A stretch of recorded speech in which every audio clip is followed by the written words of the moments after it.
7 দিনে ছোট বাচ্চাকে কোলে নিয়ে ডিভোর্স পেপারে সই করলো অবনী। তার স্বামী সামনেই দাঁড়িয়ে আছে, পাশে লাল বেনারসি শাড়ি পরনে দাঁড়িয়ে সদ্য বিবাহিতা স্ত্রী। ডিভোর্স পেপারে এই সই হলেই তারা তাদের নতুন সংসার শুরু করবে। ডিভোর্সটা হচ্ছে প্রথম স্ত্রী থেকে নতুন সংসারের অনুমতিপত্র মাত্র। কাপা কাপা হাতে অবনী নামটা লিখে দিতেই ঝাপসা হয়ে এলো চোখ। চোখের কার্নিশ বেয়ে গড়িয়ে পড়ল কয়েক ফোঁটা নোনা জল। নোনা জল গড়িয়ে বাচ্চা ছেলেটার কপালে পড়ল। কপালে পানি পড়তেই শব্দ করে কেঁদে উঠল বাচ্চাটা। বাচ্চার কান্নার শব্দে হুঁশ ফিরল অবনীর। বাচ্চাটাকে বুকের সাথে চেপে ধরল। বুক ফেটে কান্না আসছে, কিন্তু কাঁদছে না অবনী। বাচ্চার কপালে চুমু দিয়ে উঠে দাঁড়ালো অবনী। ডিভোর্স পেপারটা সায়নের হাতে দিয়ে কাটকাট গলায় বলল, তোমাদের নতুন জীবনের জন্য শুভকামনা জানাতে পারছি না। আসলে মন থেকেই আসছে না। এই যে নবজাতককে বাবা ছাড়া করলে, এই নবজাতকের বাবা ছাড়া বড় হওয়ার দীর্ঘশ্বাস, আর একজন নারীকে স্বামীহারা করে অসহায় করে তার চোখ থেকে গড়ানো প্রতিটা জলের ফোঁটা তিলে তিলে এই সংসারটা শেষ করে দিবে। সায়ন সামনেই দাঁড়িয়েছিল, দাঁত কেলিয়ে হাসল, বলল, অভিশাপ দিচ্ছ? আসলে ওতে কিছু হবে না। তুমি জানো তো, শকুনের দোয়ায় গরু মরে না। অভিশাপ দিচ্ছি না, অভিশাপ দিতে হয় না। দীর্ঘশ্বাসের সাথে অভিশাপ বেরিয়ে আসে। এই বাচ্চাটা যখন দেখবে অন্যের বাবা তাদের আদর করে আর ওর বাবা নেই, তখন যে কষ্টটা পেয়ে দীর্ঘশ্বাস ছাড়বে, ওই দীর্ঘশ্বাস তোমাদের সুখের সংসার ছাড়খাড় করে দিবে। অবনের কাটকাট কথায় রাগ হলো সায়নের। এগিয়ে এসে হাত তুলতে চাইল অবনের গালে। তৎক্ষণাৎ হাত চেপে ধরল সায়নের মা সাহেলা বেগম। বললেন, অনেক হয়েছে সায়ান, তুই তোর ইচ্ছে মতো কারো পরোয়া না করে সব করেছিস। এই মায়ের কথার বিন্দুমাত্র সম্মান রাখিসনি। এখন অবনী তোর কেউ না, মাত্রই ডিভোর্স হয়ে গিয়েছে। সে এখন তোর অধীনস্থ নেই। ওর গায়ে হাত দেওয়ার কোনো অধিকার তোর নেই। দাঁত কিড়মিড় করে অবনীর দিকে চাইল সায়ন। হাতের শীতল স্পর্শ পেতে চুপ হয়ে গেল। হাতটা ধরেছে নতুন বউ লিনা। লিনার দিকে তাকাতেই ফিসফিস করে বলল, আজ আমাদের ফার্স্ট নাইট, আপনি এভাবে নষ্ট করে দিবেন? তাকে যেতে দিন না, চলুন ভিতরে যাই আমরা। হ্যাঁ বউ, চলো। নতুন বউয়ের হাতটা হাতের মুঠোয় নিয়ে পা বাড়ালো বাসর ঘরের উদ্দেশ্যে। অবনী বিড়বিড় করে বলল, যত সব আদি খেতাম, এসব আদি খেতা ওই 2-4 দিনই চলবে। তারপর বাচ্চাটাকে বুকের সাথে চেপে ধরে শাশুড়ির দিকে তাকালো অবনী, বলল, মা, আমার এখান থেকে নেয়ার মতো কিছুই নেই, চলে যাচ্ছি আমি। নিজের খেয়াল রাখবেন মা। সাহেলা অসহায় হয়ে অবনীর হাত ধরল, বলল, মারে, তোকে যখন এ বাসায় নিয়ে এসেছিলাম, আমি বউ না একটা মেয়ে নিয়ে এসেছিলাম। মেয়েটাকে নিজের কাছে রাখতে পারলাম না মা, আমাকে তুই ক্ষমা করে দিস। আর একটা আবদার রাখবি রে মা?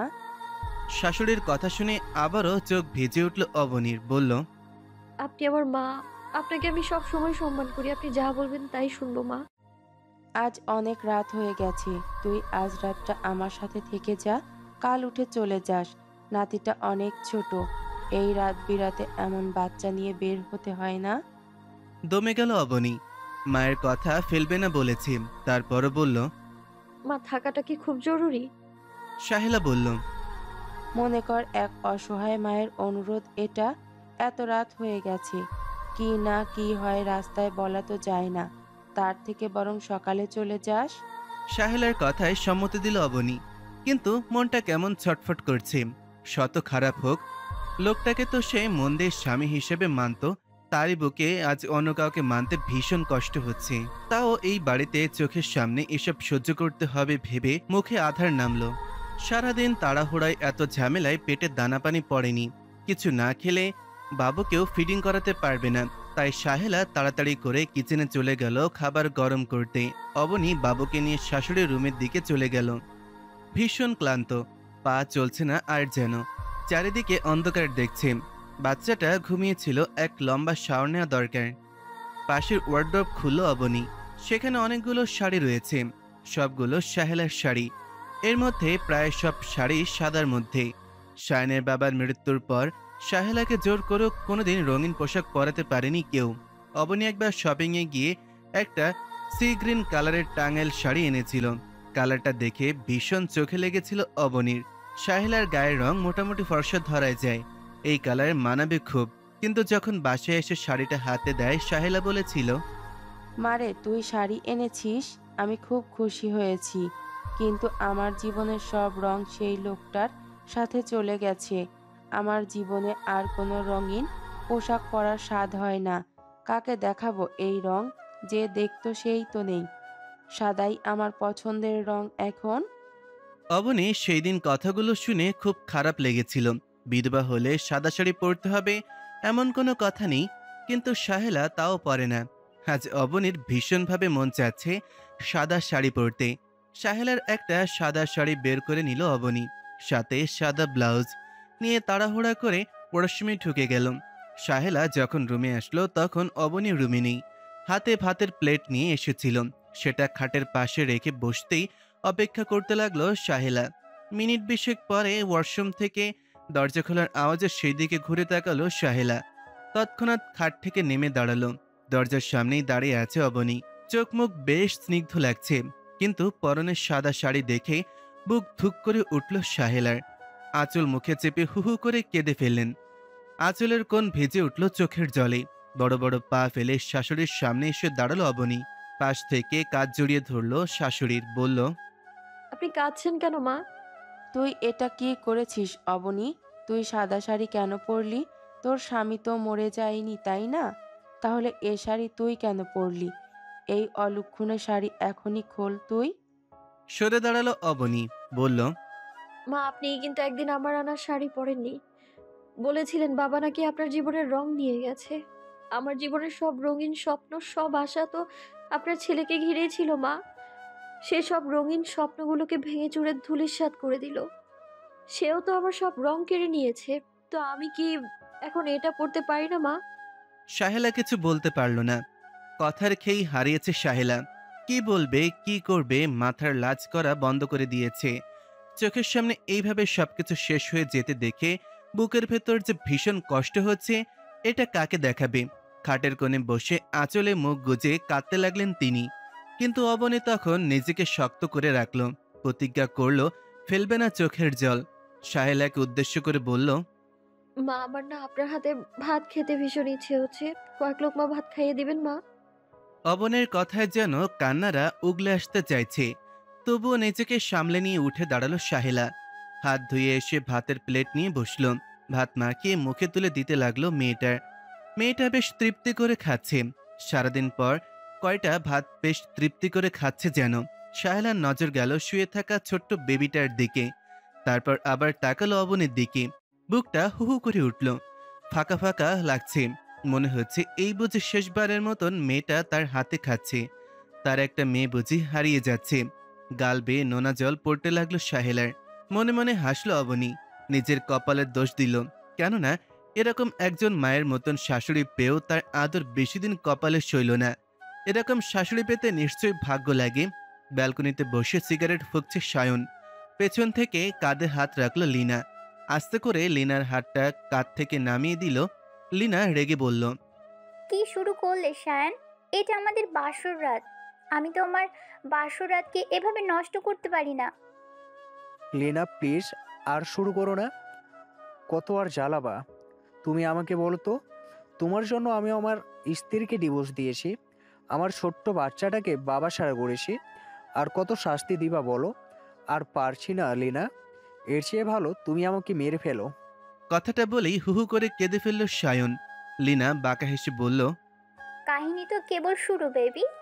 আরো কত কি সহ্য করতে হবে?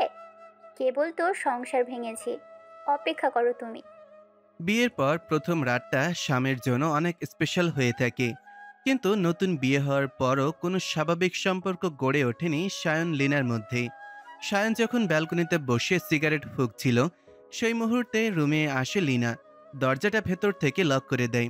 তারপর ফ্রেশ হয়ে নিজের মতন করে শুয়ে পড়ে লিনা। কিন্তু লিনা যখন দরজা বন্ধ করেছে তখনই দেখেছে সায়ন, কিন্তু কিছুই বলেনি। মন চাচ্ছে কিছু বলতেই। সেখানে বসেই দোলনায় গা এলিয়ে দিল সায়ন। দৃষ্টি গেল আকাশের দিকে। সেখানে জলজল করছে একটা পূর্ণ চাঁদ, মনে হচ্ছে পূর্ণিমা। সায়নের মনে পড়তে লাগলো পুরনো দিনের স্মৃতিগুলো। এইরকমই এক পূর্ণিমার তিথিতে অবনীর সাথে বিবাহ বন্ধনে আবদ্ধ হয়েছিল। সেই দিনটা কতই না সুন্দর ছিল। সেই স্মৃতিগুলো কতই না মধুর ছিল। আজ সেই সব অতীত। কথায় আছে না, পাপ কখনো বাপকেও ছাড়ে না। সে কথা যেন মিলে গেল সায়নের সাথে। জীবনে করা একটা পাপ এখনো তাড়িয়ে বেড়াচ্ছে তাকে। সেই পাপ যেন পিছুই ছাড়ছে না, বরং অন্যায়ের রেশটা এখনো একের পর এক অন্যায় হয়েই চলেছে। তার করা ভুলের শাস্তি আজ তার নিষ্পাপ সন্তানটা পাচ্ছে, এটা ভাবতেই চোখ ভিজে উঠল। আরহাম ওর নিজের ছেলে, কিন্তু আজ যেন ওদের মাঝে শত মাইলের দূরত্ব। চাইলেও টেনে বুকে নিতে পারছে না। কার্নিশ বেয়ে 2 ফোঁটা জল গড়ালো, হাতের উল্টো পিঠ দিয়ে মুছে নিল সেই পড়ানো পানিটুকু। সব চিন্তা করতে করতে আজ আর চোখে ঘুম ধরা দিল না। সেখানে বসিয়ে ছটফট করতে করতে কাটিয়ে দিল পুরো একটা রাত। এইদিকে ঘুম ধরা দেয় অবনীর চোখেও। সে বাচ্চা আর শাশুড়ির পাশেই শুয়ে আছে ঠিকই, কিন্তু তার মন যেন পড়ে আছে অন্য কোথাও। বারবার মনে হচ্ছে তার সুখের সংসারে তার স্থান কেড়ে নিয়েই তার বরের বুকে একজন শান্তিতে ঘুমাচ্ছে। এটা যেন তার সহ্য হচ্ছে না। ঘুম আসছে না তারও। একবার পাশ ফিরে শুচ্ছে তো আরেকবার ওই পাশ ফিরছে। এপাশ ওপাশ করতে করতেই রাতটা কাটল। সাহেলা শুয়ে শুয়ে দেখলেন মেয়েটার অস্থিরতা, কিন্তু তিনি কোনো কথা বললেন না। কী বা বলবেন, কি বলে সান্ত্বনা দিবেন? তার মনে চলছে অন্য চিন্তা। এই বিয়ের 2.5 বছর হয়ে গেল, এর মধ্যে অবনী কখনো ওর বাবা মায়ের বাসায় যায়নি, কারণ ওর বাবা এখনো ওদের বিয়েটা মেনে নেননি। তাই ও ওই বাড়িতে যাওয়া পছন্দ করেন না তিনি, তাই ওরাও আর কখনো ওই বাড়িতে যায় না। তাহলে মেয়েটা কাল কোথায় যাবে? ওর বাবা যদি কাল থেকে ওকে বাসে উঠতে না দেয়, তাহলে এই ছোট্ট বাচ্চা নিয়ে কোথায় যাবে মেয়েটা? কি করবে কি না করবে, তিনি শুয়ে শুয়ে একটা চিন্তা করে ফেললেন। এটাই ঠিক করবেন তিনি। ফজরের আজান হয়ে গিয়েছে, চারিদিকে ভোরের আলো ফুটতে শুরু করেছে। বিছানা ছেড়ে উঠলেন সাহেলা। তিনি উঁচু করে আসলেন। অবনের কাছে গিয়ে দেখলেন মেয়েটা একটু ঘুমিয়েছে বোধহয়। সারা রাত পর চোখে ঘুমেরা ধরা দিয়েছে একটু। তিনি আর অবনীকে ডাকলেন না। জায়নামাজ বিছিয়ে তিনি নামাজটা পড়ে ফেললেন। তারপর তার পরিকল্পনা মতন একটা ব্যাগের ভেতর সব জিনিসগুলো তুললেন যেগুলো তিনি অবনীকে দিতে চান। এরপর চলে গেলেন কিচেনে সকালের নাস্তা বানানোর জন্য। যদিও এর আগে প্রতিদিন অবনী নাস্তা বানাতো, তাকে কখনো কিচেনের পাশে ঘেঁষতে দিত না, কিন্তু আজ পরিস্থিতি ভিন্ন। মেয়েটা এমনিতেই অসুস্থ, তার ওপর গতকাল যা হলো, তাই সাহেলা নিজেই নাস্তা বানাতে গেলেন। নাস্তা বানিয়ে টেবিলের ওপর রেখে অবনীর জন্য তিনি রুমে আসলেন। অবনীকে ডাকলেন আস্তে করে। ধড়ফড় করে বিছানায় উঠে বসল অবনী। সাহেলা পাশে বসে আস্তে করে হাত বোলালেন অবনীর মাথায়। বললেন, ভয় পাচ্ছ কেন বোকামি? উঠে ফ্রেশ হয়ে নাস্তাটা সেরে ফেলো দেখি। অবনী পাশে তাকিয়ে দেখলো নাস্তা রেডি করে নিয়ে এসেছে সাহেলা। অবনীর কেন যেন হুট করে কান্না পেল। নিজের কান্না লুকাতে চাইল না, শাশুড়িকে জড়িয়ে ধরেই কেঁদে ফেলল। সাহেলা মাথায় হাত বোলাতে বোলাতে বললেন, কাঁদছিস কেন পাগলি মেয়ে? মা, আপনি এত ভালোবাসেন কেন? কোনো শাশুড়ি কি তার ছেলের বউকে এত ভালোবাসে? আমার তো মেয়ে নেই। তুই তো আমার ছেলের বউ না রে, তুই তো আমার মেয়েই। বলতে বলতে তার চোখ থেকে পানি গড়ালো। বাইরে থেকে দৃশ্যটুকু সাক্ষী হলো সায়ন। সারা রাত খিদেই পেট চোচো করেছিল। সকালে লিনা দরজা খুলে তাকে পাঠিয়েছে নাস্তা নেওয়ার জন্য। মাকে সেজন্যই ডাকতে এসেছিল, কিন্তু সায়ন জানত না অবনী এখানে আছে। তাদের মা মেয়ের কান্না দেখে বুক যেন হাতুড়ি পেটা করছে সায়নের। মনে হচ্ছে এই 2 নারীর চোখের জলের কারণ একমাত্র সে। তার জন্যই আজ এরা চোখের জল ফেলছে। নিজেরও অনেক কষ্ট হতে লাগলো। আর সামনে এগোলো না সায়ন, দরজা থেকেই ফিরে গেল রুমের দিকে। নাস্তা সেরে আর দেরি করতে চাইল না অবনী। সাহেলাকে বলল, মা, আপনি রাগ করবেন না, কিন্তু আমি আর এক মুহূর্ত এখানে থাকতে চাচ্ছি না। বেরোবো এক্ষুনি। একটু পরে গেলে হয় না? না মা, আমি আসলে তাদের সামনে পড়তে চাচ্ছি না। মুখ কালো হয়ে গেল সাহেলার। তিনি আর জোরও করতে পারলেন না। জোর করেই বা কতক্ষণই রাখবেন। তিনি আঁচলের নিচ থেকে ছোট একটা ব্যাগ বার করে দিলেন। অবনী জানতে চাইল কি আছে এতে। সাহেলা বললেন, কি আছে তা এখন বলা যাবে না, কিন্তু মনে রাখবি এটা তোর বিপদের সঙ্গী। তোর যখন মনে হবে তুই অনেক বিপদে আছিস, তোর কারো হেল্প দরকার, তখন এই ব্যাগটা খুলবি। অবনী জিজ্ঞেস করল। এতে কি টাকা আছে? সাহেলা প্রত্যুত্তর করল না, বলল টাকা না, কিন্তু প্রয়োজনীয় জিনিস। এটা ফিরিয়ে দেওয়ার কথা কল্পনাও করিস না। বলতে বলতে ব্যাগটা অবনীর ব্যাগের মধ্যে ঢুকিয়ে দিল। অবনী আর দেরি করল না, এই মুহূর্তে বেরিয়ে গেল বাসা থেকে। নিচে অবধি এগিয়ে দিলেন সাহেলা। গেট খুলে বাইরে আসতেই অবনীর সামনে পড়ল দুজন তাগড়া যুবক। প্রথমে অবনীর সামনে দাঁড়িয়ে পড়ায় হকচকিয়ে যায় অবনী। পরে মুখের দিকে তাকিয়ে দেখে এরা তো শায়নের বন্ধু রিফাত ভাইয়া আর নাবিন ভাইয়া। রিফাত জানতে চাইল, ভাবি, আপনি সকাল সকাল ব্যাগপত্র গুছিয়ে কোথায় যাচ্ছেন? অবনীর তাদের সাথে কথা বলতে ইচ্ছে হলো না, কিন্তু ভদ্রতার খাতিরে হলেও কথা বলতে হলো, তাই বলল। আমি একটু বাবার বাসায় যাচ্ছি। অবনীর কথায় নাবিন চোখ বড় বড় করে বলল, সে কি ভাবি, আপনার বাবা আপনাদের মেনে নিয়েছে? কই, আমাদের তো একটা ট্রিটও দিলেন না। মেনে নেয়নি এখনো, আর মনে হয় না কোনোদিনও মেনে নেওয়ার প্রয়োজন পড়বে। মানে? সেটা তো আপনাদের খুব ভালো করেই জানার কথা। বাসায় যান, আপনার বন্ধু আছে, একসাথে নাস্তা করেন। একটু তাড়া আছে আমার। অবনী চলে যেতেই রিফাত বলল, ব্যাপারটা কি রে নাবিন? ভাবি আজ এমন করলো কেন? সে তো কখনো আমাদের সাথে এমন করে না। চল বাসায় গিয়ে দেখি, মনে হয় রাগ করে বেরিয়েছে বাসা থেকে। ওপরে ব্যালকনিতেই ছিল সায়ন। ওদের হচকানো মুখ দেখে বাঁকা হাসলো, মনে মনে বলল, এতেই অবাক হলি তোরা? তোদের জন্য আরো বড় সারপ্রাইজ ওপারে অপেক্ষা করছে। কলিং বেল চাপতেই দরজা খুলে দিল সাহেলা। দরজা খুলে কোনো কথা না বলে তিনি রুমে চলে গেলেন। নাবিন আর রিফাত একজন আরেকজনের মুখ চাওয়াচাই করল। ব্যাপারটা কি ঘটেছে তাই মাথায় ধরা দিল না।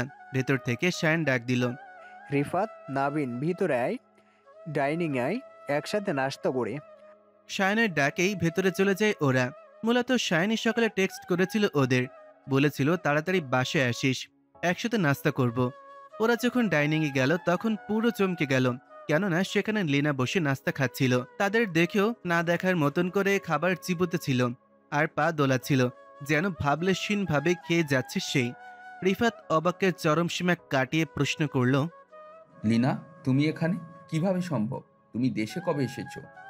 এবার খাবার রেখে ওদের দিকে তাকালো লিনা। কাটকাট গলায় বলল, অবাক হচ্ছেন রিফাত ভাইয়া? অবাক হবেন না, আমাদের মতো লিনাদের মাঝে মাঝে ফিরে আসতে হয়, অতীতের টানে হলেও ফিরতে হয়। বলে একটা ক্রূর হাসি দিল। নাবিনের শরীর তখন ঘামতে শুরু করেছে। কি হতে যাচ্ছে সামনে কে জানে, কিন্তু লিনা যে কোনো ভালো উদ্দেশ্যে এখানে আসেনি তা আর বুঝতে বাকি রইল না ওদেরও। এবার আর লিনা আর শাশুড়িকে ডাকলো না, নিজে খাবার তুলে দিল ওদের প্লেটে। শায়নকেও বসতে বলল, এমন একটা ভাব যেন সবকিছু স্বাভাবিক, কিন্তু শায়নের দিকে এমন একটা লোক দিল শায়ন তৎক্ষণাৎ দৃষ্টি নত করল, যেন ওই দৃষ্টি বলে দিচ্ছে, তুমি যদি ওদের কিছু বলো তাহলে তোমার খবর আছে। খাবার মুখে তুলতে তুলতে রিফাত জিজ্ঞেস করলো, লিনা, এটা কি মোটেও ঠিক হলো? লিনা সে কথা জবাব না দিয়েই বলতে লাগলো, রিফাত ভাইয়া, আমি আপনার কলেজের জুনিয়র ছিলাম, কিন্তু এখন কিন্তু আমি আপনার বন্ধুর বউ। সেই হিসেবে আপনার কিন্তু আমাকে ভাবি বলা উচিত। রিফাত অবাক হলো। লিনা কখনো এইভাবে কথা বলতো না। কলেজে থাকাকালীনও লিনা খুব চুপচাপ আর ভদ্র স্বভাবের মেয়ে ছিল। তবে কি বিদেশে যাওয়ার পর লিনার ব্যবহার পাল্টে গিয়েছে? তবু নিজেদের বিস্ময় চেপে রেখে বলল, ঠিক আছে ভাবি। খাওয়ার টেবিলে কেউ কোনো কথা বলল না, চুপচাপ নিজের মনে খেতে লাগলো। কিন্তু সবার মাথায় কেমন ফাঁকা ফাঁকা লাগছে। রিফাত ফিসফিস করে শায়নকে বলল, মামা, কাহানি কি রে? খাওয়ার পর ছাদে আসিস, সব বলবো। এদিকে বাচ্চা নিয়ে বেরিয়ে তো গিয়েছে অবনী, কিন্তু এই মুহূর্তে ঠিক কোথায় যাওয়া উচিত বুঝতেছে না। একবার কি বাবার বাসায় যাবে? গিয়েই বা কি লাভ? সেখানে থাকতে কি বাবা দেবে? একজন ডিভোর্সি মেয়ের শেষ ভরসার জায়গা হতে পারে বাবা মায়ের কাছে, কিন্তু ভালোবাসার টানে তো সেই বাবা মা নামক ছাদ 2 বছর আগেই হারিয়েছে অবনী। এক বাচ্চাকে কোলে নিয়ে জাপটে ধরে আছে, অন্য হাতে একটা ব্যাগ যেখানে বাচ্চার প্রয়োজনীয় কিছু কাপড় জামা আর ওর নিজের জামা দিয়েছিল সাহেলা।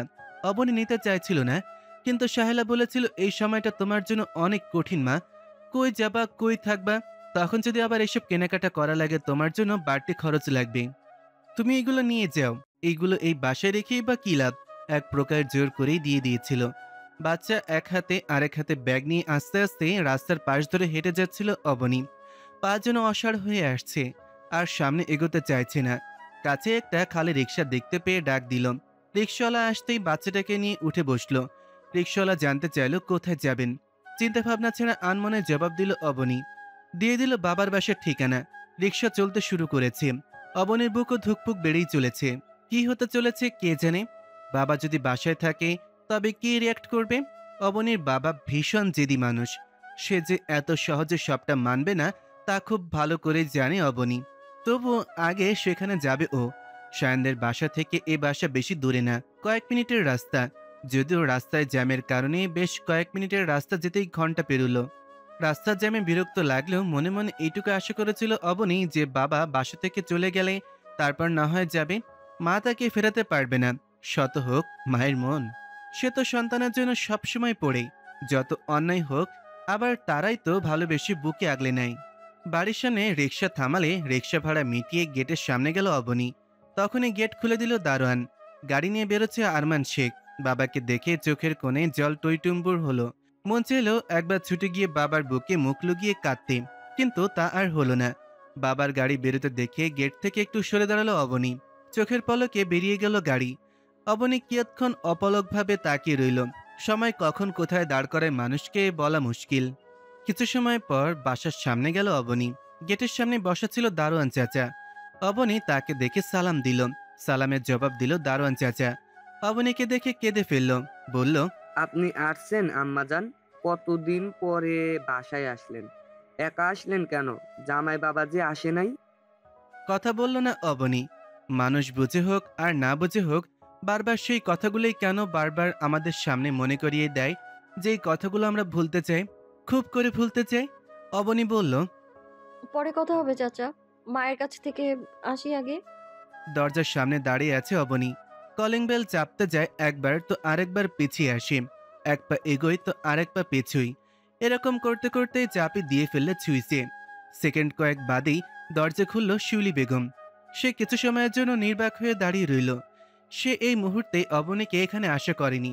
অবনী খেয়াল করলো মায়ের দিকে। মানুষটা কি আগের থেকে একটু রোগা হয়ে গেছে? হ্যাঁ, হয়েছেই তো।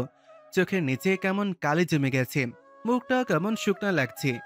চেহারায় বয়সের ছাপ পড়ে গেছে। আগে সেই পরিপাটি শিউলি বেগমকে খুঁজে পেল না অবনী। বুকটা কেমন ধুকধুক করতে লাগলো।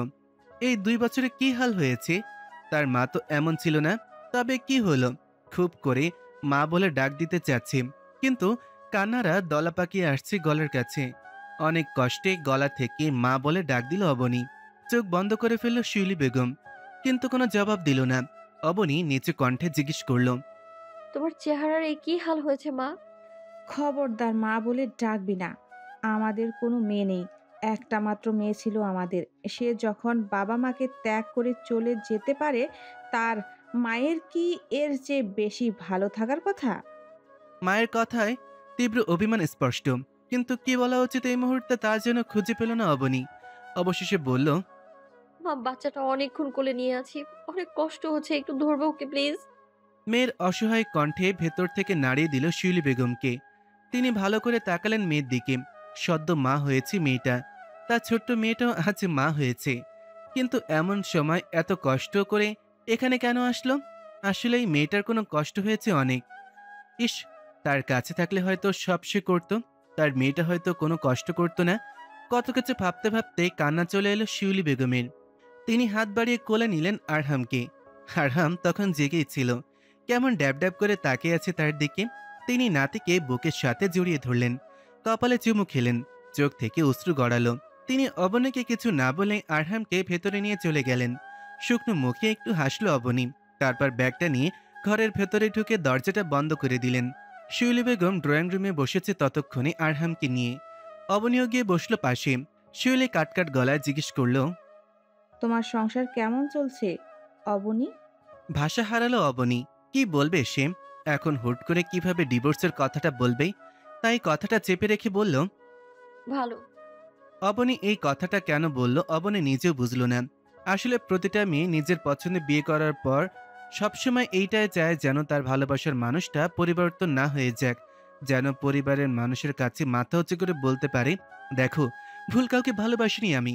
কিন্তু অবনী সেই মুখটা আজ নেই। বাচ্চাটাকে কোলে নিয়ে কিচেনে গেল শিউলি। মেয়েটকে বলল অবনীর পছন্দের নুডলস বানানোর জন্য। তারপর এসে বসলো অবনীর পাশে, গিয়ে জিজ্ঞেস করলো, বাচ্চার নাম কি রেখেছো? আরহাম আফ্রিদি। বাহ, আরমান শেখের নাতি আরহাম, দারুণ মিলেছে কিন্তু।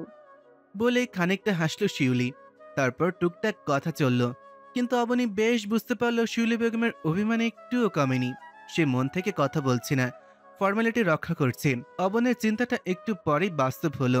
মেয়ের নুডলস দিয়ে গেলে সেটা খাচ্ছিল অবনী। তখনই শিউলি বেগম বলে উঠলেন, অবনী, আমার সাথে দেখা করছো, খুশি হয়েছি আমি। কিন্তু তোমার বাবা তোমার সাথে ভীষণ রাগ করে আছে। আমি চাই না তুমি কোনোভাবে তার সামনে পড়ো।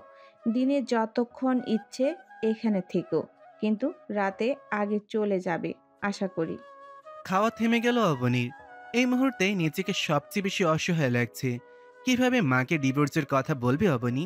মনে মনে একটা কঠিন সিদ্ধান্ত নিল অবনী। অবনীর বাচ্চাটাকে পেয়ে মন চাচ্ছে বুকের মধ্যে জড়িয়ে রাখতে। মনের সাথে যুদ্ধ করে কথাগুলো বলছেন শিউলি বেগম। আরমান শেখ অত্যন্ত জেদি মানুষ। সে মেয়েকে দেখলে রেগে উল্টোপাল্টা বলবেন, তাই আগে সাবধান করে দিল শিউলি বেগম।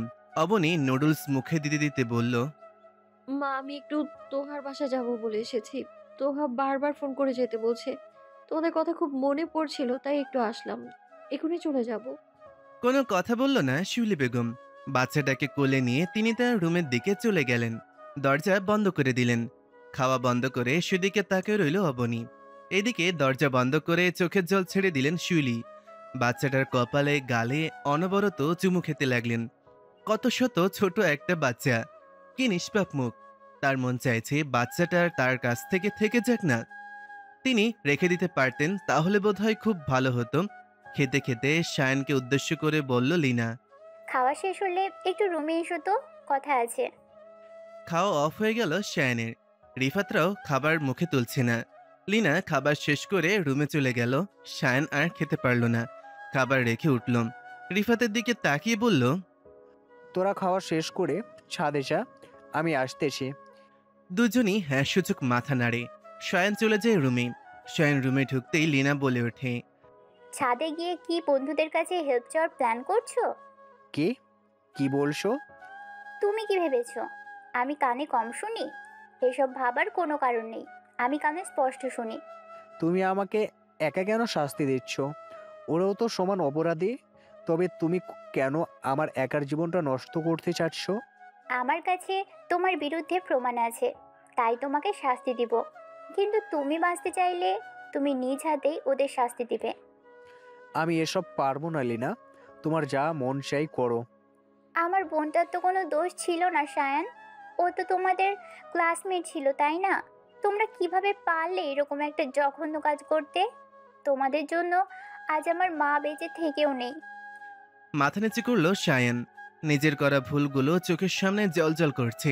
লিনার উদ্দেশ্যে জিজ্ঞেস করলো, লিনা, তুমি তো তখনই সবটা দেখেছিলে, তাহলে তুমি কেন তখন চুপ করেছিলে? কেন পুলিশের কাছে আমাদের নামটা বললে না? তুমি যদি বাঁচতেই এমন করে থাকো, তবে এই 4 বছর পরেই বা কেন ফিরে এসেছো? তোমার বোঝা উচিত সায়ান, আমি চাই নাই কেসটা পুলিশ সামলাক। তুমি তো অবস্থা জানোই, রিফাত নাবিলের বাবা যথেষ্ট পাওয়ারফুল লোক। যদি পুলিশ ওদের ধরতো, ও ওরা ওদের ক্ষমতার জোরেও বেরিয়ে আসতো। তাই তখন তোমাদের বাঁচিয়েছি। আর কথা হলো এখন কেন ফিরে এসেছি, আসলে তখন তোমাদের বিরুদ্ধে লড়ার মতো যথেষ্ট শক্তি আমার ছিল না। তার উপর মাও অসুস্থ ছিল, ছোট মানুষ ছিলাম। ওই যাইতাম কি করতাম মাথা কাজ করছিল না। কিন্তু কোনো অপরাধী স্বাধীনভাবে ঘুরে বেড়াবে, এটা হতে পারে না। আমি পুলিশি ঝামেলা চাই না, কিন্তু আমি কাউকে ছাড়ও দিব না। রাগে হিসহিস করতে থাকে শায়ান। রাগে উঠে গিয়ে লিনার গাল চেপে ধরে। লিনা ছটফট করে ওঠে, হাত পা ছুড়ে নিজেকে ছাড়ানোর চেষ্টা করছে। কিন্তু শক্ত পুরুষালী হাতের কাছে লিনার শক্তি খুবই নগণ্য। তবুও হাল ছাড়ার পাত্রী না লিনা। আমেরিকায় থাকাকালীন সেখানে কারাটে শিখেছে লিনা। এই জীবন মরণ খেলার নামার আগে নিজেকে সেফ রাখতে তো শিখতেই হবে। শায়ান লেনার পেছনেই ছিল। মাথা একবার নিচু করে উল্টো দিকে শায়ানের কপাল বরাবর বাড়ি দিল। চোখ বরাবর বাড়ি লাগায় চোখ চেপে ধরল শায়ান। সেই ফাঁকে সাইডে চলে গেল লিনা। ততক্ষণে কাশি উঠে গেছে। গলার কাছে হাত চেপে ধরে মেঝেতে বসে পড়ল লিনা। শায়ানকে বলল, এতদিন তো ঠিকই ভয় পাচ্ছিলে সায়ান, আজ কি বন্ধুদের দেখে জোর বেড়ে গিয়েছে নাকি? বাড়তেই পারে, তবে তুমি ভেবো না সেই 4 বছর আগের দিনটি আবার পুনরাবৃত্তি করতে পারবে। বাসায় তো তোমার মাও আছে, তুমি চাইলে তোমার মায়ের মুখও বন্ধ করতে পারো। কিন্তু অবনী, ওকে কিভাবে থামাবে তুমি? হ্যাঁ, ও তোমার সন্তানের মা, কিন্তু অন্যায়ের সাথে নিশ্চয়ই সে আপোষ করবে না। আমি তোমার সব কিছু ডায়েরিতে লিখে রেখেছিলাম। সেই কুকর্মের দলিলটা অবনী বাসা ছাড়ার আগেই তার ব্যাগে দিয়ে দিয়েছি। অবনী জানেও না ওর ব্যাগে কি আছে। ডায়েরির ভিতরে সেই ছোট ভিডিও ক্লিপটাও আছে। আমি এটা খুব ভালোভাবেই জানি তুমি আমাকে বাঁচতে দিবে না। নিজের জীবনের মায়া ত্যাগ করেই এখানে এসেছি আমি, কিন্তু তোমরা কেউ বাঁচবে না, কেউ না। Mind it. নিজের চুল খামচে ধরে ফ্লোরে বসে পড়ল সায়ান। খাটের পাশ ঘেঁষে বসেছিল, মাথা এলিয়ে দিল বেডের সাথে। এতদিন লিনা একা ছিল, কিন্তু লিনাকে মেরেও লাভ নেই। ও আগেই চালাকি করে সব প্রমাণ অবনের কাছে পৌঁছে দিয়েছে। অবনীকে খুঁজে বের করতে হবে আগে, কিন্তু লিনা এখন সেটা কোনোভাবেই করতে দেবে না। যা করতে হবে সব লিনার অগোচরে। চোখ খিচে বন্ধ করে রাখলো সায়ন। পাশে বসে বাঁকা হাসতে লাগলো লিনা। মনে মনে বলল, বারে বারে ঘুঘু তুমি খেয়ে যাও ধান, এমনভাবে ধরবো এবার, করবে আনচান। মুখে বলল, ছাদে তোমার বন্ধুরা অপেক্ষা করছে, আশা করছি তুমি তাদের কাছে কিছুই বলবে না। যদিও বলো বিষয়টা তোমার জন্য খারাপ হবে, তুমি চাইলে এমনি তাদের সাথে আড্ডা দিতে পারো। ছাদে গেল সায়ন। রিফাত নাবিন ওর জন্য অপেক্ষা করছিল। মাদুর পেতে বসেছে ওরা। নিজেদের মধ্যে কিছু নিয়ে আলাপ করছিল। সায়নকে দেখেই ওরা ওদের কথা থামায়। সায়নকে দেখে চেপে ধরে রিফাত নাবিন। জিজ্ঞেস করল, এটা কি হলো সায়ন? লিনা দেশে কিভাবে আসলো? আর ওর সাথে তোর আবার কিভাবে দেখা হলো? তুই ওকে বিয়েই কেন করলি?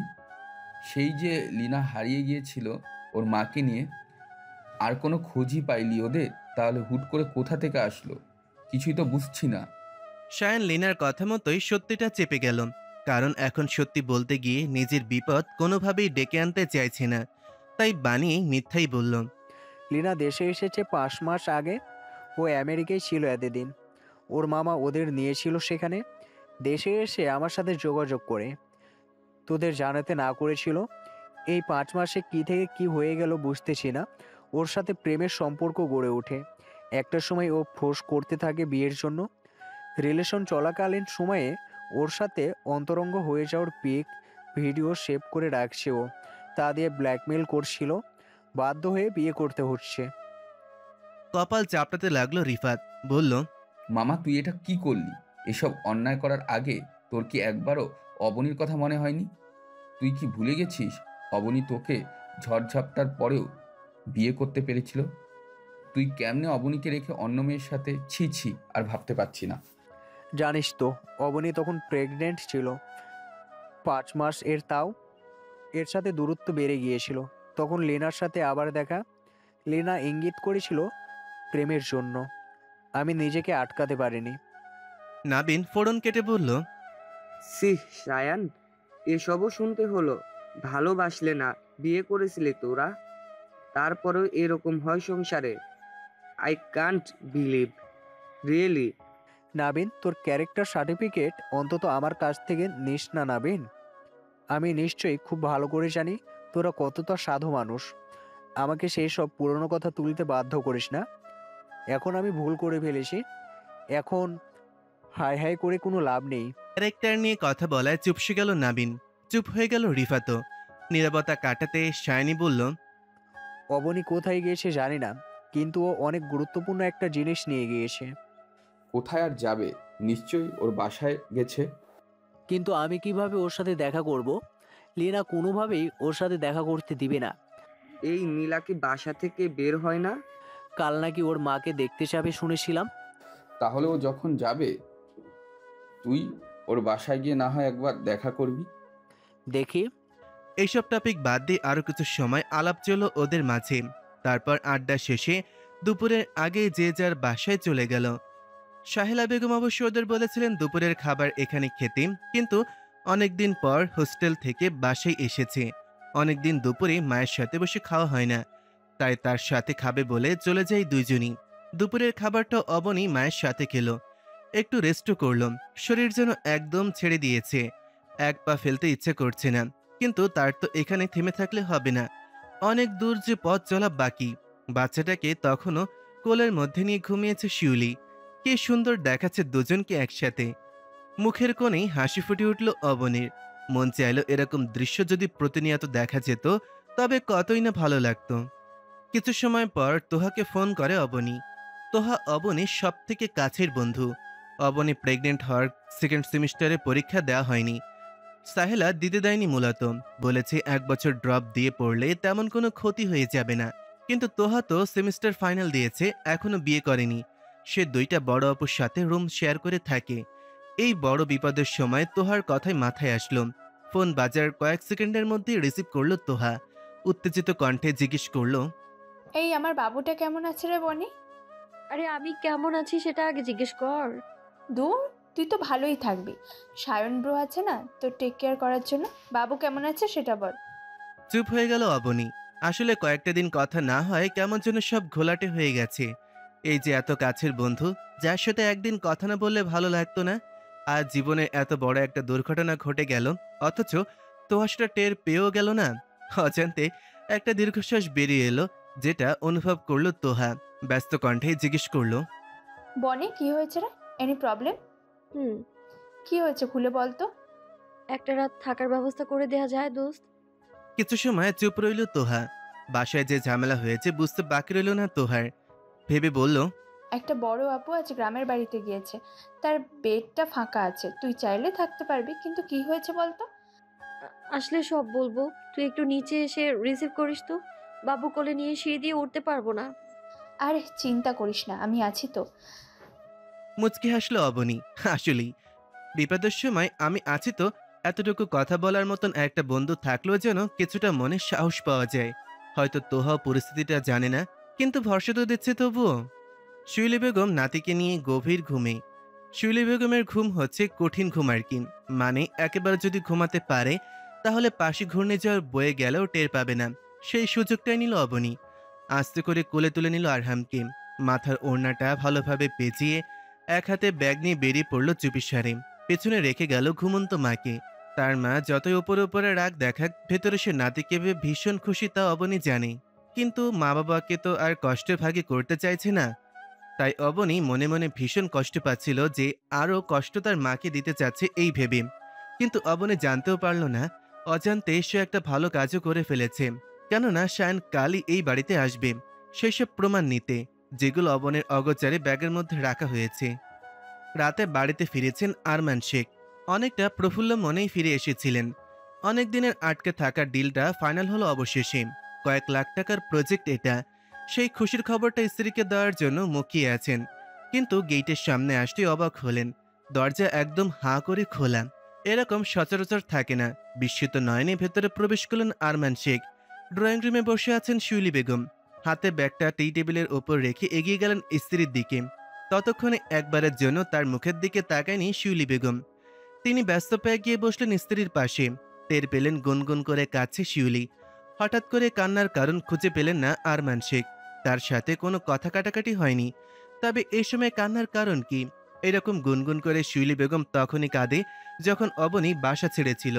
এর পরের সময়ের সাথে ধীরে ধীরে সে কান্না বন্ধ হয়ে যায়। তবে আজ কেন কাঁদছে? তিনি অতি সন্তর্পণে হাত রাখলেন স্ত্রীর কাঁধে। শিউলি বেগম মুখ তুলে তাকালেন। আরমান শেখ জানতে চাইল, কি হয়েছে, এভাবে কাঁদছো কেন? এবার প্রশ্ন করার কারণে কান্নার বেগ বেড়ে গেল। এবার কান্না করতে করতে হেঁচকি তুলে ফেলল। আরমান শেখ গলা বাড়িয়ে মেয়েটকে ডাকলেন। সে দৌড়ে আসলো ডাক শুনে। কি হইছে খালুজান, আমারে ডাকছেন? ম্যাডাম, এভাবে কান্নাকাটি করছেন কেন? তুই এতক্ষণ দেখিসনি সেসব? আসলে খালুজান, খালাম্মাই হে বিকাল থেকে কান্না করতেছে। আমি কথা বলতে আইছিলাম, কিন্তু আমারে বইলা দিছে আমি যেন চোখের সামনে না আহি। কেন? তোকে আসতে না করেছে কেন? আসলে খালুজান, কথা না পেঁচিয়ে সরাসরি বল। আসলে বিকেলে যখন খালাম্মা ঘুমাইছিল, আপামনি তখন খালাম্মারে না বইলা চইলা গেছে। আমি তখন রুমের মধ্যে ছিলাম, দেহি নাই, তাই রাগে আমার সামনে আসতে না করছে। মাথা নিচু করল শিমলা। বলল, খালুজান, অবনী আপামনি আইছিল। দমে গেল আরমান শেখ। আর কথা বলতে পারল না। হাতের ইশারায় শিমলাকে বললেন চলে যেতে। শিমলা দেরি না করে ছুটে চলে গেল। শিউলি ততক্ষণে আরমান শেখের কাঁধে মাথা রেখে কাঁদছে। আরমান শেখ নিচু কণ্ঠে বলল, যে আমাদের কথা একবারও চিন্তা করলো না, তার জন্য তুমি কেন কাঁদছো শিউলি? কান্নার গতি খানিকটা কমেছে। নাক টানতে টানতে শিউলি বলল, জানেন অবনীর বাবা, অবনী না ওর বাচ্চাকে নিয়ে এসেছিল, আরহাম আফ্রিদি। কি যে সুন্দর ফুটফুটে একটা বাচ্চা, ওর মুখটা আমি ভুলতে পারছি না। অবনীর সাথে ব্যাগও নিয়ে এসেছিল, মনে হয় থাকতে চেয়েছিল এখানে, কিন্তু আমি ওকে বলেছিলাম ও যেন আপনি আসার আগে চলে যায়। আপনি ওকে দেখলে বকবেন, তাই হয়তো মেয়েটা অভিমান করে চলে গেছে। কথা বেরোচ্ছে না আরমান শেখের মুখ থেকেও। তারও গলাটা কেমন ধরে আসছে। তিনি চোখ বন্ধ করলেন। চোখের সামনে যেন দেখতে পেলেন সেই ছোট্ট অবনী সারা ঘরময় দৌড়ঝাঁপ করছে, বাবা বাবা বলে ডাকছে। চোখ খুলে ফেললেন আরমান শেখ। সেই ছোট্ট অবনীর কোলে আরেকটা ছোট্ট বাচ্চা ভাবতেই গা শিরশির করছে তার। তবে মেয়েটা এত ধকল কিভাবে সামলাচ্ছে, এসব চিন্তা হানা দিচ্ছে মাথায়। শিউলি বেগমের দিকে তাকিয়ে বললেন, তুমি কথাটা কেন বললে শিউলি? আমি কি এতই খারাপ বাবা যে মেয়ে এসে দুয়ারে দাঁড়ানোর পরেও তাকে ফিরিয়ে দিতাম? ছোট নিষ্পাপ বাচ্চাকে আমি দূরে ঠেলে দিতাম? আমি কি এতই খারাপ বলো? হ্যাঁ মানি একটু রাগ বেশি, কিন্তু এত খারাপ মানুষ তো না। এইবার কান্নার বাঁধ ভাঙল। স্বামীর বুকে মুখ লুকিয়ে ফুপিয়ে কাঁদতে লাগলেন শিউলি বেগম। আসলে বাবা মা কোনো দিনও সন্তানদের খারাপ চায় না। তারা যে আমাদের কতটা ভালোবাসি আমরা হয়তো তা মাঝে মাঝে কল্পনাও করতে পারি না। কিন্তু কখনো কখনো সন্তান হওয়াটা পরেও কিছুটা অনুভব করা যায় যে যেমন আমাদের সন্তানের সবচেয়ে বেশি ভালোবাসি, তেমনি আমাদের বাবা মাও আমাদের এরকম বেশি ভালোবাসে। আমরা হয়তো কখনো কখনো বুঝি না। আরমান শেখ শিউলি বেগমকে বললেন, হয়েছে, আর কেঁদো না, দেখি উঠো, ফ্রেশ হই। ক্ষুধা লেগেছে অনেক, রাতটা পেরুক, দেখি কাল না হয় তোমাকে নিয়ে গিয়ে একবার নাতিটাকে দেখে আসবো। তৎক্ষণাৎ উঠে বসলেন শিউলি বেগম। দুই হাতের তালুতে বাচ্চাদের মতন করে মুছে দিলেন চোখের পানি। সত্যি বলছেন? আরে হ্যাঁ, সত্যি বলছি। ঠোঁটের কোণে হাসির রেখা দেখা দিল শিউলির। মনে মনে প্রশান্তের বাতাস বয়ে গেল আরমান শেখের মনে মনে প্রশান্তের বাতাস বয়ে গেল আরমান শেখেরও। শত হোক সন্তান তো। রাতটা কেটে গেল জল্পনা কল্পনা করতে করতে। কাল কি হবে? অবনী দরজা খুলে যখন তাদের দেখবে কি রিয়াক্ট করবে এই সব ভেবে সকাল সকাল তোড়জোড় শুরু করলেন শিউলি বেগম। মেয়ের শ্বশুরবাড়ি যাবেন, এটা নিবেন সেটা নিবেন, কত এলাহি আয়োজন তার। মুখ থেকে হাসি যেন সরছেই না। বারবার ঘুরে ঘুরে তা তদারকি করছেন আরমান শেখ। তাকে দেখেও ভীষণ ফুরফুরে লাগছে। এমন সময় কলিং বেল বেজে উঠল। আরমান শেখ কাছেই ছিলেন, গিয়ে ফুরফুরে মেজাজে গেট খুললেন। হাসি হাসি মুখটা নিমিষেই চুপসে গেল। সেখানে সায়ন দাঁড়িয়েছিল। মেয়েকে দেখতে যাবেন বলে মনস্থির করলেও তিনি সায়নকে এখনও জানি কেন মেনে নিতে পারছেন না। তার কোনোভাবেই সায়নকে পছন্দ হয় না। অবনী যে কি দেখে এই ছেলের হাত ধরে পালিয়েছিল মাঝে মাঝে ভেবে পায় না আরমান শেখ। ভদ্রতার খাতিরে গেট থেকে সরে গিয়ে সায়নকে ভেতরে আসতে বললেন তিনি। সায়ন ভেতরে ঢুকতে ঢুকতে জিজ্ঞেস করলেন, আঙ্কেল, অবনী কি ঘুম থেকে উঠেছে? কথাটা শুনে থম মেরে গেল আরমান শেখ। হাত মুছতে মুছতে কিচেন থেকে বের হচ্ছিলেন শিউলি বেগম। তার হাত মোছা যেন বন্ধ হয়ে স্ট্যাচুর মতন দাঁড়িয়ে গেলেন। অতঃপর সায়নের উদ্দেশ্যে জিজ্ঞেস করলেন, অবনী আমাদের বাসায় নেই সায়ন। মাথা নিচু করল সায়ন। তাতেই উত্তর পেয়ে গেল তারা। শিউলি বেগম তৎক্ষণাৎ সামনে চলে এলেন। জিজ্ঞেস করলেন, তোমাদের সাথে কি মনোমান্য হয়েছে? এভাবে মেয়ের জামাইকে সরাসরি এই কথা জিজ্ঞেস করতে দ্বিধা হচ্ছিল শিউলির। তবু এই মুহূর্তে তাকে জানতে হবে। শায়ন কি বলবে না বলবে ভেবে পেল না। গলা শুকিয়ে এলো। এই মুহূর্তে ডিভোর্সের কথা তুললে আরমান শেখ নিশ্চয়ই থাপ্পড় বসাবেন গালে, তাই বলল, আসলে ও রাগ করে বেরিয়ে গিয়েছে বাসা থেকে, বলে গিয়েছে আর কখনো ফিরবে না। মা বলল এখানে আসতে পারেন। শিউলি মনে পড়ল মেয়ের বলা কথাগুলো। অবনে বলেছিল তোহার বাসায় যাবে। তিনি আরমান শেখকে উদ্দেশ্য করে বললেন, আমার মনে হয় অবনী তোহার বাসায় আছে। আমাদের একবার সেখানে খুঁজে দেখা উচিত। ও আমাকে একবার বলেছিল সেখানে যাবে। সবকিছু সেভাবেই ফেলে রাখলো শিউলি। আর ভালো কাপড় পরার মুড নাই। মেয়েটা ছোট একটা বাচ্চা নিয়ে কোথায় আছে কি করছে মাথায় কাজ করছে না। যেমন ছিল সেভাবেই বেরিয়ে এলো আরমান শেখের সাথে। সায়নও এলো সাথে। নানাবিধ চিন্তা করতে করতে তোহার বাসা নেচে আসলো আরমান শেখ। বাসা চিনতে তেমন সমস্যা হয়নি। এর আগে কয়েকবার এখানে অবনীকে নামিয়েছেন তিনি। গাড়ি থেকে নামলো আরমান শেখ আর শিউলি বেগম, কিন্তু সায়ন নামলো না। যদি সত্যি এখানে অবনী থাকে কোন মুখে গিয়ে দাঁড়াবে ওর সামনে। আর এখন তো যে শায়ান ওকে সরি বলতে এসেছে, তা তো স্বার্থপরের মতো নিজের স্বার্থ হাসিল করতে। শায়ানকে জোর করে না তারাই উপরে যায়। পরিচয় দিল দাঁড়ানো আর আটকায় না তাদের। সরাসরি 3 তলায় আসে তারা। তোহা মাত্রই সবকিছু গুছিয়ে রেখে তৈরি হচ্ছিল পড়তে বসার জন্য। এমন সময় দরজাকার উপস্থিতি টের পেয়ে দরজা খুলে দিল।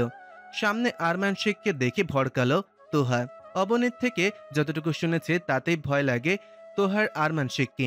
পারতে সাধ্যি তার সামনে পড়তে চায় না সে। আজ স্বয়ং তিনি নিজের ছোট বাসায় চলে এসেছে। ওকে অবাক করে দিয়ে আরমান শেখ জিজ্ঞেস করলো, অবনী আছে তোমার কাছে মা? চুপ হয়ে গেল তোহা। অবনী তো সকালবেলায় বেরিয়ে গেছে ওর বাসা থেকে। ও যেতে দিতে চাইছিল না, কিন্তু অন্য কারো রুমে একটা আপুর বেডে এভাবে থাকা যায় না। কত কিছু বলে বের হলো, কিন্তু কোথায় যাবে তা বলল না। তোহা অনেক চেষ্টা করেও আটকাতে পারেনি। আরমান শেখকে উদ্দেশ্য করে তোহা বলল, আঙ্কেল আপনি কিছু জানেন না? এমন কথা শুনে আরমান শেখ আর শিউলি বেগম একে অপরের মুখে চাওয়াচাই করলেন। তোহা তাদের ভেতরে নিয়ে বসালেন। তারপর বললেন, আঙ্কেল আন্টি আপনারা মনকে শক্ত করুন, একটা ব্যাড নিউজ আছে। তাদের তো কলেজায় পানি নেই ভয়ে। ভয় হচ্ছে কি বলবে এই মেয়ে, সেই চিন্তায় অবশেষে তোহা বলেই ফেলল, আসলে সায়ন ভাই আরেকটা বিয়ে করেছে, অবনীর সাথে ডিভোর্স হয়ে গেছে। আরও আগেই নাকি হতো, কিন্তু প্রেগনেন্সির জন্য এতদিন দেরি হয়েছে। মেজাজ খারাপ হয়ে গেল আরমান শেখের। হিতাহিত জ্ঞান হারালেন। ছুটে গেলেন গাড়ির দিকে, যেখানে শায়ান বসে আছে। পেছনে পেছনে ছুটলেন শিউলি। তিনি পরিস্থিতি কিছুটা আন্দাজ করতে পারছেন। এইদিকে এই ঝামেলা, ওইদিকে কোথায় হারিয়ে গেল অবনীর সেই চিন্তা। প্রতিটা বাবা মায়ের কাছে সন্তানরা অনেক বেশি মূল্যবান। সন্তানের কোনো বিপদের শঙ্কা বাবা মায়ের মনকে অস্থির করে তোলে। হয়তো মাঝে মাঝে সন্তানরা ভুল করে ফেলে, কিন্তু বাবা মায়ের কাছে সন্তান কখনো ফেলনা নয়। অবনের জীবনের এমন দুর্ঘটনার কথা যেন হৃদয় নাড়িয়ে দিয়েছে দুই মানবীর। বুকে হাত চেপে ধরলেন আরমান শেখ। হঠাৎ এমন একটা ধাক্কা যেন সহ্যসীমা অতিক্রম করেছে। তাকে পাশ থেকে ধরে ফেলল শিউলি। বুকে হাত দিয়ে মৃদু মালিশ করে দিল। মুখে বারবার আওড়ালো সাবধানী বলল, আপনি শান্ত হন। এভাবে অসুস্থ হয়ে পড়লে তো আমরা কোনোভাবেই অবনীকে খুঁজতে পারবো না, বরং আপনাকে নিয়ে আরও ছুটতে হবে। তোহা ততক্ষণে গিয়ে এক গ্লাস পানি নিয়ে এসেছে। সেটা শিউলি ধরতেই ঢকঢক করে পুরো গ্লাস ফাঁকা করে ফেললেন আরমান শেখ। শিউলিকে বলল, এক্ষুনি নিচে চলো, 1 মিনিটও দেরি করা যাবে না। তোহার দিকে তাকিয়ে বলল, আসি রে মা, তোমাকে অনেক কষ্ট দিলাম শুধু শুধু। আরে না আঙ্কেল, কি যে বলেন। আর সময় নষ্ট করলেন না আরমান শেখ। দ্রুত পায়ে নিচে নেমে গেলেন। পেছন পেছন ছুটে নামলেন শিউলি। তোহা দৌড়ে রাস্তার পাশের জানালার কাছে গেল। ছোট্ট বাসায় কোনো ব্যালকনি নেই। জানালা দিয়েই বাইরের পরিবেশ দেখতে হয় তোহাদের। সেখানে বসে দেখতে পেল নিচে ঘটে যাওয়া দৃশ্য। কিন্তু এরকম কোনো কিছুর জন্য মোটে প্রস্তুত ছিল না তোহা। নিচে দেখতে পেল গাড়িতে হেলান দিয়ে দাঁড়িয়েছিল শায়ান। শ্বশুর শাশুড়িকে আসতে দেখে ঠোঁটের কোণেই হালকা হাসির রেখা দেখা দিয়েছিল। হয়তো ভেবেছিল অবনের খোঁজ পাওয়া গেছে, কিন্তু ঘটনা ঘটল উল্টো। আরমান শেখ গিয়ে সজোরে থাপ্পড় বসালেন শায়ানের গালে। তৎক্ষণাৎ গালে হাত দিল শায়ান। এত জোরে থাপ্পড় দিয়েছেন মনে হচ্ছে দাঁত এক জায়গা থেকে অন্য পাশে চলে গেছে। শায়ান মুখ তুলে বলতে গেল, আঙ্কেল আপনি? কথাটা শেষ করতে পারল না, তার আগে ঠাস করে আরেকটা চাপড় পড়ল গালে। দুই গালে দুইটা চাপড় খেয়ে 2 হাত চেপে দাঁড়িয়ে রইল শায়ন। আরমান শেখ আঙুল তুলে শাসিয়ে বললেন, দায়িত্ব যখন নিতে পারবে না, তাহলে বিয়ে কেন করেছিলে? বাচ্চার বাবা কেন হয়েছ? ওদের জীবনটা কেন নষ্ট করেছ? সোনার চামচ মুখে দিয়ে জন্ম নিয়েছিল আমার মেয়ে। মরিচিকার পেছনে ছুটতে গিয়ে আসছে সর্বহারা বদমাস ছেলে। তোমাকে আমি কোনোভাবেই ছাড়বো না, মনে রেখো। আগে আমার মেয়েটাকে খুঁজে পাই শুধু। এতটুকু বলে গাড়ির গেট খুলে শিউলিকে আদেশ করল ঢুকতে। শিউলি ঢুকতেই তিনি অপর পাশ থেকে এসে ঘুরে বসলেন। ড্রাইভারকে বললেন গাড়ি স্টার্ট দিতে। হতবম্ব হয়ে গালে হাত দিয়ে সেখানে দাঁড়িয়ে আছে শায়ান। মনে মনে হয়তো শ্বশুরকে উগানটা থেকে ঘুরিয়ে পচা পানিতে চুবিয়ে আনছে। চোখের পলকে সামনে থেকে শেখ বাড়ির গাড়িটা বেরিয়ে গেল। শায়ান তখনও দাঁড়ানো। এতটুকু দৃশ্য দেখতেই মুখে হাত চেপে ধরল তোহা। আরমান শেখ জামাইয়ের গায়ে হাত তুলবে এটা ভাবেনি তোহা। আবার নিজে মনেই বলে, কিসের জামাই? ও তো আস্ত একটা বদমাইশ। একদম ঠিক হয়েছে ওর সাথে। তারপর তড়িঘড়ি করে জানালার পাশ থেকে সরে গেল, যেন শায়ানের নজর ওর দিকে না পড়ে। ঠিক যেই ভয়টা পাচ্ছিল তাই হলো। কয়েক মুহূর্তের মধ্যেই টোকা পড়ল ওর দরজায়। তোহা মনে মনে আল্লাহ আল্লাহ করতেছে। একে তো বাসে বড় অপরাহ নেই, আঙ্কেল আন্টিও চলে গেছে। একসময় দুলাভাই হিসেবে পরিচিত সেই শায়ান ভাইকে আজ যেন ভিন্ন লাগছে। হিংস্র বাঘের মতন দরজায় অনবরত ধাক্কা দিয়ে যাচ্ছে। ভয়ে দরজা খুলে না তোহা। একে তো বাসায় একা, তার উপর এমনি এমনি ব্যাচেলার বাসা ভাড়া দিতে চায়নি। অনেক বুঝিয়েছে, তারপর ম্যানেজ হয়েছে। এখন যদি কোনো কেলেঙ্কারি হয়ে যায় এই বাসা ছাড়তে হবে। আতঙ্কে বারবার পানি খাচ্ছিল তোহা আর জোরে জোরে শ্বাস নিচ্ছিল। মিনিট 4-5 পর থেমে গেল দরজা ধাক্কানো। স্বস্তির শ্বাস ফেলল তোহা। জানালা দিয়ে দেখলো হুড়মুড় করে বেরিয়ে যাচ্ছে সায়ান। মনে মনে বলে উঠল, যাক, আল্লাহ রক্ষা করেছে। বাচ্চাকে কোলে নিয়ে একটা বাসার সামনে দাঁড়িয়ে আছে অবনী।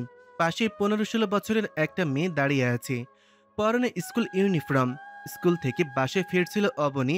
ঠিকানা জিজ্ঞাসা করায় বলল এটা নাকি সে চেনে। এই বাসায় অনেকদিন যাবৎ কেউ থাকে না। আগে নাকি একজন দম্পতি এসে মাঝে মাঝে থাকতো, আবার কয়েকদিন পর পর চলে যেত। মেয়েটার কথায় মুচকি হাসলো অবনী। অনুরোধ মাখা কণ্ঠে বলল, তুমি কি আমাকে বাসাটা অবধি পৌঁছে দিতে পারবে? অবনীর মুখ দেখে মায়া হলো মেয়েটার। সাথে আবার ছোট একটা বাচ্চা। তা দেখে অবনীর হাত থেকে ব্যাগটাও নিল। তারপর অবনীকে সাথে নিয়ে এলো। প্রতিমধ্যে অবনী মেয়েটাকে ওর নাম জিজ্ঞেস করেছিল। মেয়েটা হেসে জবাব দিয়েছিল ওর নাম মিষ্টি। জবাবে হেসেছে অবনীও। মৃদু হেসে বলল, তুমি কিন্তু তোমার নামের মতোই মিষ্টি। এইভাবে টুকটাক কথা বলতে বলতে বাসাটার সামনে এসে পড়েছে ওরা। মিষ্টি বলল, আচ্ছা আপু, আপনি থাকেন তাহলে, বেশি দেরি হয়ে গেলে আম্মু আবার চিন্তা করবে। অবনীর সায় জানায়। মেয়েটা ব্যাগ ঘরের সামনে রেখে চলে যায়। ভেতরে ঢুকবে কি ঢুকবে না তা নিয়ে দ্বিধায় পড়ে যায়। অবশেষে সাইড পার্টস খুলে বের করে চাবিটা। দেখে বোঝা যাচ্ছে বেশ পুরনো চাবি এটা।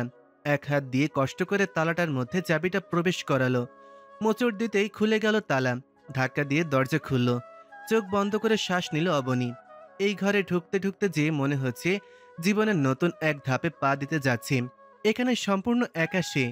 নিজের লড়াইটা নিজেকে লড়তে হবে। ভেতরে পা দিল অবনী। রুমটা ঘুটঘুটে অন্ধকার। পাশের দেয়ালে হাতের সুইচবোর্ড পেল। প্রথমবার চাপ দিতে কোনো কিছু হলো না। পাশের আরেকটা সুইচে হাত দিল। সেখানে একটা লাইট অন হলো। স্বস্তি পেল কিছুটা। যাক, লাইট তো আছে। কিন্তু নাকে কেমন একটা ভ্যাপসা গন্ধ লাগতে লাগলো। চারিদিকে চোখ বুলিয়ে দেখলো রুমের আনাচে কানাচে সব জায়গায় মাকড়সার জাল বিছিয়ে রেখেছে। সবকিছুতে ময়লার স্তূপ জমে আছে। মানুষ না থাকলে যা হয় আর কি। বাড়িটা ঘুরে দেখল ছোট একটা বাড়ি।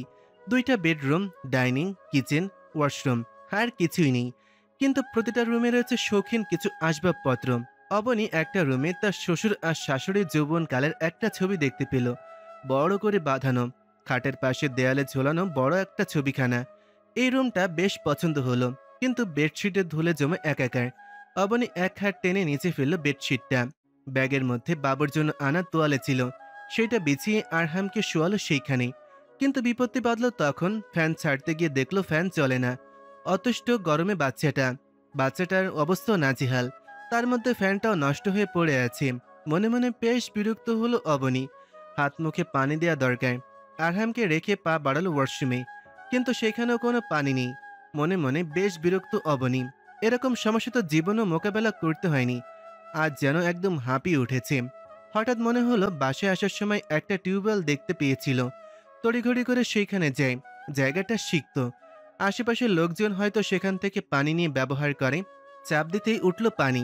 হাসি ফুটল অবনীর মুখে। সেখান থেকে পানি নিয়ে হাতে মুখে দিতেই ঠান্ডা স্রোত বয়ে গেল শরীরে। কিছুটা স্বস্তি লাগলো। রুমে গিয়ে লেগে পড়ল থাকার জায়গাটা পরিষ্কার করতে। একসময় ক্লান্ত হয়ে শুয়ে পড়ল আরহামের পাশে। চোখ বন্ধ করতে চোখের সামনে ভেসে উঠল রাতের দৃশ্য। কোথায় যাবে, কি করবে, এটা ভেবে যখন চিন্তিত হলো তখন সাহেলার কথা মনে পড়ল। সে বলেছিল, যখন তোর মনে হবে কারো সাহায্য দরকার তখন আমার দেয়া ব্যাগটা খুলবি। অতি উৎসাহী হয়ে সেই ব্যাগটা খোলে অবনী। সেখানে একটা চাবি, একটা ঠিকানা, একটা চিরকুট আর বেশ মোটা অঙ্কের একটা অ্যামাউন্ট ছিল। চিরকুটটা পরে অবনী। সেখানে লেখা ছিল এমন, আমি জানি তুই এখন বেশ চিন্তিত মা। আমি সাধ্যের মধ্যে চেষ্টা করলাম। ওই বাড়িটাও আমাদেরই। তোর শ্বশুর আর আমি শখের বশে ওখানে ওটা করেছিলাম। আমার শ্বশুর এর জমি ছিল ওখানে, তার ওপর। আমরা মাঝে মধ্যে ওখানে ছুটি কাটাতে যেতাম। গ্রামের মানুষগুলো অনেক মিশুক, তাই তাদের সাথে সময় পার করতাম গিয়ে। কিন্তু এখন তোর শ্বশুর নেই, ওটা ওরকম পড়ে আছে। তুই যে বাবার বাসায় থাকবি না সেটা আমার মন বলছে। তুই এই ঠিকানায় চলে যাস, দেখিস গ্রামের মানুষগুলা কিন্তু অনেক মিশুক। কয়েকদিন গেলে তোর সাথে পরিচয় হলে ওখানে তোর আর একা লাগবে না। আর টাকাটা আমার সঞ্চয়, ছেলে মেয়ের বিপদে যদি কাজেই না লাগে তাহলে ও দিয়ে কি করব? তোর প্রথম দিনগুলোর থাকতে টাকার প্রয়োজন হবে, তখন এগুলোর ব্যবহার করিস, নিজের আর বাচ্চার যত্ন নিস। চিরকুটটা পড়ে কান্না পাচ্ছিল অবনীর। তার ছেলে ডিভোর্স দেওয়ার পরও কি এতটা ভালোবাসা প্রাপ্য ওর? সারা রাত ভাবনার পর সকালে পা বাড়িয়েছিল অজানার উদ্দেশ্যে। চোখ খুলে ফেলল অবনী। মাথা থেকে পুরনো অতীতকে ক্ষণিকের জন্য ঝেড়ে ফেলতে চাইল। নতুন জীবনকে বরণ করে নেওয়ার চিন্তা করল। সিঙ্গেল মাদার হয়েই না হয় বড় করবে আরহামকে, কিন্তু তার জন্য কিছু করতে হবে। এইভাবে শাশুড়ির টাকায় কতদিনই বা চলবে? প্রথমবারের মতন মেয়ের শ্বশুর বাড়িতে পা রেখেছে শেখ দম্পতি, কিন্তু দুঃখজনক বিষয় হচ্ছে মেয়ে সেই বাড়িতে নেই। তবু মেয়ের ব্যাপারে জানার জন্যই নিজের সম্মানকে বিসর্জন দিয়ে তড়িঘড়ি করে ঢুকলো তারা। কলিং বেল চাপ দেওয়ার সাথে সাথেই দরজা খুলে গেল। দরজা খুলে দিল এক বয়স্কা নারী, যেন কারো অপেক্ষায় এইখানে ছিলেন। আরমান শেখের বুঝতে বাকি নেই এইটা শায়নের মা। সালাম বিনিময় করে নিজের পরিচয় দিল। শাহেলা ব্যস্ত হয়ে পড়ল তাদের আপ্যায়ন করার জন্য, কিন্তু বাধা দিল আরমান শেখ। বলল, আমরা অতিথি হয়ে এখানে আসিনি। তা আপনার নতুন পুত্রবধূ কোথায়? এরকম কথায় খানিকটা ভয় দেখা দিল শাহেলার মনে। বিড়বিড় করে বলল, আসলে সে সকাল সকাল তার বাবার বাসায় চলে গেছে। তার না প্যারালাইজড, তাকে সেবা শুশ্রূষা করতে হয়। নার্স রাখা আছে, কিন্তু সব তো আর সে করবে না, তাই সে নিজে গিয়ে মাকে দেখাশোনা করে। বাহ, খুব ভালো। তা আমার মেয়ে কোথায়? কেন ভাই সাহেব, সে কি আপনাদের বাসায় যায়নি? এখান থেকে তো বলে গিয়েছিল আপনার বাসায় যাবে। এখন কোথায় গিয়েছে তা তো আমি জানি না। রাগের মাত্রা তরতর করে বাড়ল, কিন্তু নিজেকে নিয়ন্ত্রণ করার চেষ্টা করল। শত হোক শাহেলা মেয়ের শাশুড়ি ছিল, তার ওপর চড়া হওয়া যায় না। তাই বলল, দেখুন, আপনি জানুন বা না জানুন তা পরে দেখা যাবে। আমি যাচ্ছি মিসিং কেস করতে। শ্বশুর বাড়ি থেকে মেয়ে গায়েব, বর দ্বিতীয় বিয়ে করেছে। আপনারা আমার মেয়েকে গুম করে দেননি, তার নিশ্চয়তা কি? পুলিশ আসলেই বের হবে সবকিছু। এইভাবে হুমকে দেওয়ার পরও মুখ খুলল না শাহেলা। সে যে জানে অবনী কোথায় তাও বলবে না, তবে চাচ্ছেটা কি? বাবা মাকে কেন জানালো না? সে কি অন্য কোনো প্ল্যান করেছে? আরমান শেখ রেগে মেগে বেরিয়ে যেতেই শাহেলা ফোন করলো কারো নাম্বারে। বলল, অবনী তো পৌঁছে গেছে গ্রামে। রান্নার কাজ শেষ করেই হাঁড়ি পাতিল সব জড়ো করেছে রাহেলা। গ্রামের বাড়িতে লাকড়ি দিয়ে রান্না করে একদম পাতিলগুলো কালো হয়ে গিয়েছে। ছেলে স্বামীর হাজার বারণ করে, বলে গ্যাস আছে তাতে রান্না করো, কিন্তু কে শোনে কার কথা? বলে এত লাকড়ি সব নষ্ট হয়ে যাবে, আমি এইগুলো দিয়ে রান্না করব। জোর করেই রান্না করেন তিনি। সেই হাঁড়ি পাতিল নিয়ে রওনা দিলে তখন ফোন বেজে ওঠে। মিষ্টি তখন স্কুল থেকে বাসায় ঢুকছে। মেয়েকে দেখেই আদেশ করলেন, আমার ফোনটা দিয়ে যা তো মিষ্টি। কথা মতন দৌড়ে গিয়ে ব্যাগ রেখে ফোন নিয়ে বাইরে এলো মিষ্টি। ফোন রিসিভ করে কানে ধরতেই শাহেলার কণ্ঠ কানে ভাসে। শাহেলা জানালো অবনী গ্রামে পৌঁছে গিয়েছে। রাহেলা জবাব দিল, চিন্তা করিস না মা, আমি খেয়াল রাখবো ওর। শোন, তোর বর তো হাই স্কুলের হেডমাস্টার, তাই না? একটু কথা বলে দেখিস তো অবনীর জন্য কিছু করতে পারে কিনা। নিয়োগ দিলে তো হবে না, ওর অনার্স শেষ হয়নি এখনো। তবে ও কিন্তু ভালো ছাত্রী, যদি কোনো শিক্ষক এর ফক্সি হিসাবেও ঢুকতে দিতে পারে। আর একটা মোটামুটি বয়সী মেয়ে ঠিক করে দিস তো, যে আরহামকে দেখে রাখবে। আরে আমি সব ব্যবস্থা করবো নে, তোর সাথে রাতে কথা বলবো। এখন হাতে হাঁড়ি পাতিল, কাজ করছি আমি।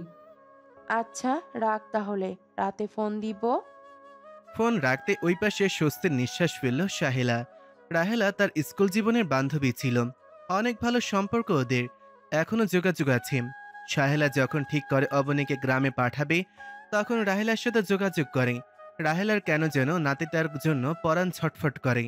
অবনী মেয়েটাও এই কয়দিনে একদম মায়ে জড়িয়ে নিয়েছে, তাই তো কত চিন্তা এই মুহূর্তে। রাহেলা যদি একটা ব্যবস্থা করে দেয় তবেই শান্তি। তবে এই মুহূর্তে শায়নের জন্য চিন্তা কাজ করছে না শাহেলার। যে ছেলে দ্বিতীয় বিয়ে করে মায়ের সাথে তর্কে জড়ায়, তার জন্য ভাবতে মন সায়ও দেয় না। এদিকে ফোন রাখার পর মিষ্টি ওর মায়ের কাছে জিজ্ঞেস করে, কেন অবনীর কথা বলছো মা? তোর রাহেল আন্টি আছে না, ওর ছেলের বউ কয়েকদিন নাকি গ্রামে থাকবে, তাই ওই বাড়িটায় আসছে। কি বলো, আমার সাথে দেখা হয়েছে তো। কি বলিস? কিভাবে, কখন? আরে হ্যাঁ, স্কুল থেকে ফেরার পথে তাকে বাড়ি চিনে দিয়ে এসেছি। যা, খুব ভালো করেছিস মা, কপাল পোড়া মেয়েটা। কি বলো মা, এভাবে বলছো কেন? কি আর বলবো বল, এই যে ভালোবেসে বিয়ে করলো একজনকে, যার জন্য ঘর ছাড়লো, সেই আজ পর করে দিল। এর চেয়ে অভাগী আর হয় বল? বুকটা ধড়াস করে উঠল মিষ্টির, মনে মনে বলল, আমি তো জানি ভালোবাসা মা অনেক শান্তি থাকে, ভালোবাসার মানুষটা কাছে থাকলে আনন্দ অনুভূতি হয়, আর বিয়েটা যদি হয় ভালোবাসার মানুষের সাথে তবে সে সুখ অনুভূতি সারা জীবন উপভোগ করে যায়। কিন্তু ভালোবাসার মানুষটা তাকে পর করে দিলে কেন? তবে কি ভালোবাসা একদিন ফুরিয়ে যায়, নাকি মানুষ পুরনো হয়ে গেলে সম্পর্ক মূল্য কমে যায়? চোখের সামনে কত চিন্তা ভাসছে, মন আটকে গেছে নানাবিধ প্রশ্নে। মা ততক্ষণে হাঁড়ি পাতিল নিয়ে গেছে বাঁধানো সিঁড়ির ঘাটে। আনমনে হাঁটতে হাঁটতে ঘরের দিকে গেল মিষ্টি। মন চাইছে একবার অবনীদের বাসায় যেতে। অবনীর জীবনে কি ঘটেছিল শুনতে ইচ্ছে করছে, কিন্তু সে তো এখনো অতটা পরিচিত না। আচ্ছা, পরে না হয় যাওয়া যাবে ভেবে ড্রেস চেঞ্জ করে ফ্রেশ হতে চলে গেল। মিসিং কেস ফাইল করতে চাইছিল আরমান শেখ, কিন্তু থানার বাইরে বসে ফোন হাতে নিতেই আননোন নাম্বার থেকে একটা মেসেজ চোখে পড়ল। কথার ধরনে মনে হলো এটা শায়নের মা। লেখাটা বাংলিশ টাইপ করা ছিল, যেরকমটা বর্তমানে বেশিরভাগ বাঙালি মেসেঞ্জারে ব্যবহার করে থাকে। বার্তাটার ধরন দেখে আরমান শেখ বললেন। কথাটা শুনে আগ্রহ জন্মানো শিউলি বেগমেরও। তিনি আরমান শেখের হাত থেকে মোবাইল ফোনটা নিলেন। সেখানে লেখা ছিল, তখন ওভাবে বলার জন্য রিয়েলি সরি। আমি জানি না ওদের মধ্যে ঠিক কী হয়েছে, তবে আমার মনে হচ্ছে অবনীর কাছে অনেক ইম্পর্ট্যান্ট কিছু আছে যা সায়ন খুঁজতেছিল। আপনার বাসায় আসার আগে ও ফোন করেছিল, ও আপনাদের ফলো করতেছে। আপনারা দয়া করে কেস করবেন না। অবনী আমার দেয়া ঠিকানায় আছে এবং নিরাপদে আছে, চিন্তা করবেন না। এদিক এর সমস্যা সমাধান হলে আমি অ্যাড্রেস দিব। তবে রিকোয়েস্ট, এই মোমেন্টে আমার কাছে জানতে চাইবেন না কিছুই। ওদের মধ্যে কোনো একটা গেম চলতেছে যা অনুমান করতে পারছি, বাট ধরতে পারছি না। আপনারা বাসায় যান, অবনী নিরাপদেই আছে। তবে মিসিং কেস করে পুলিশের মধ্যে এনে বিষয়টি আরও ঘেটে যেতে পারে।